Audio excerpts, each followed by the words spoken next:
Couple of things. I'm going to go with Fade Dakich. Cowboys -4 at the Saints.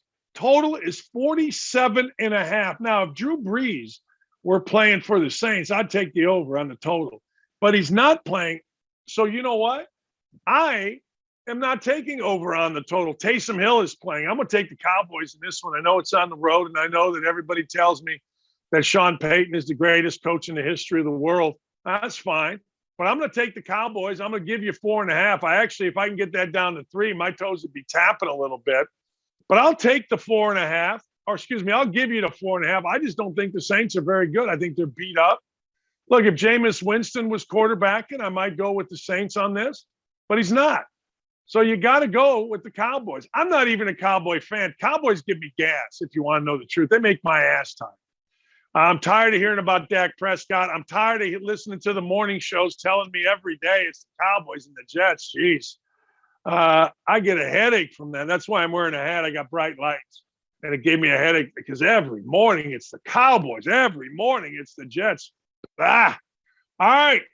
Couple others. Colts at the Texans. Colts are giving you 8.5. As long as this stays under 10, I'm taking the Colts. Look, I'm wearing my Colts shirt today because apparently Frank Reich, who did not run the greatest running back currently in the NFL, Jonathan Taylor, on 26 possessions, needs to be protected by our national media and all the little blogger boys and girls across the country. I mean, just look at all of the folks that came to protect Frank Reich in a frickin' NFL loss. So Frank must be truly pathetic. So I stand with Frank. I'm all in on Frank. Go, Frank. Hey, you're not that pathetic, Frank. I think you got a little something in you. I think you don't need to be coddled. I think you don't need Grandpa Bill Polian to make phone calls for you so that national media can kiss your ass and explain the absolute most idiotic play calling in the history of the NFL last week. Colts bounce back, -8.5. 8.5 ain't enough. 10.5, I would look at it. Anything under 10, I am taking the beloved Colts because, well, the world has fallen in love with them on freaking Hard Knocks. By the way, did you see that? Did you see what I've been saying all week? Frank Reich had his head up his ass so bad that his offensive guard, Quentin Nelson, had to tell him, hey, coach, how about we run the freaking football a little bit? Oh, yeah, good idea. All right, you national media, you little analytics guys, you little blogger boys, you keep protecting Frank because he must be that pathetic. I stand with Frank. He's not that pathetic. Georgia -6 against Alabama Slammer. Tell you right now, I'm moving this to 7, and I'm taking the Fighting Nick Sabans. I don't know that they'll cover, and I honestly am not going to bet enough that I care if they cover. But the truth of the matter is, if you're going to give me points and you're going to give me Nick Saban, I'm taking it every time. I'll never forget. I know exactly where I was. I was in Arizona, Tucson, Arizona. My wife, myself, I had just got done covering the Gonzaga at Arizona game. We were at a Tex-Mex place after with some friends of my wife's that she had coached. We're sitting there. My brother sends me a text. Oh, by the way, we've got we've got Wisconsin -6 against Ohio State in the Big Ten championship game. I left the table, called him up, started the conversation with, how are you so stupid? Urban Meyer and the points always. Well, 52-0 later, Ohio State beat Wisconsin. Urban Meyer and the points always. Nick Saban and the points never happens. It's happening. I'm taking them, and you should too.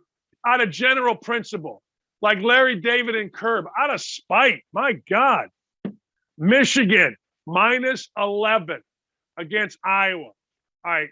This is what I call a DoorDash bet.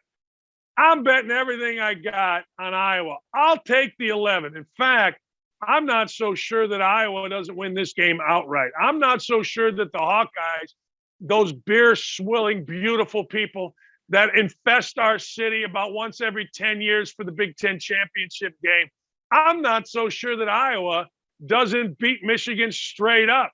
Psychology is big, ladies and gentlemen, when you're dealing with college athletes. Psychology is massive. All right? Here's the deal.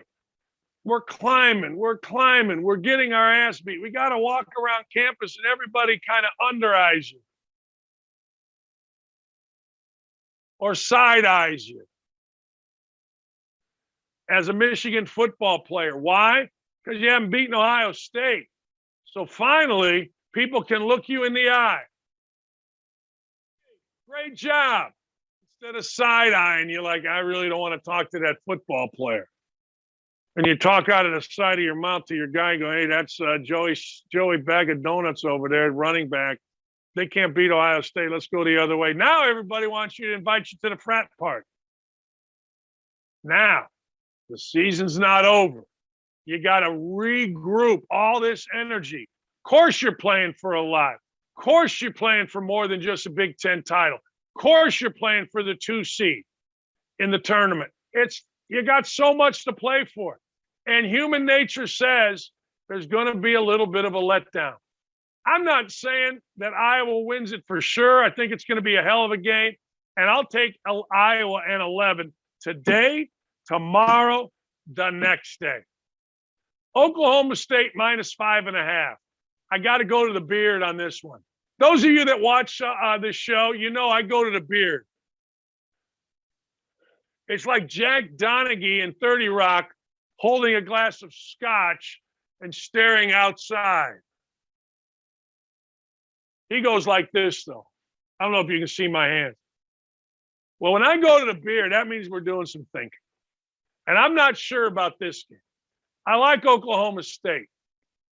Beating Oklahoma was kind of, sort of, almost the same as Michigan beating beating Ohio. I guess beating Ohio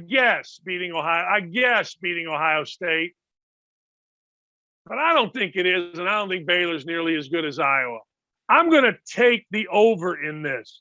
The over is 46.5. Everybody's got great defenses. Okay, yay, Rod, go fight, win.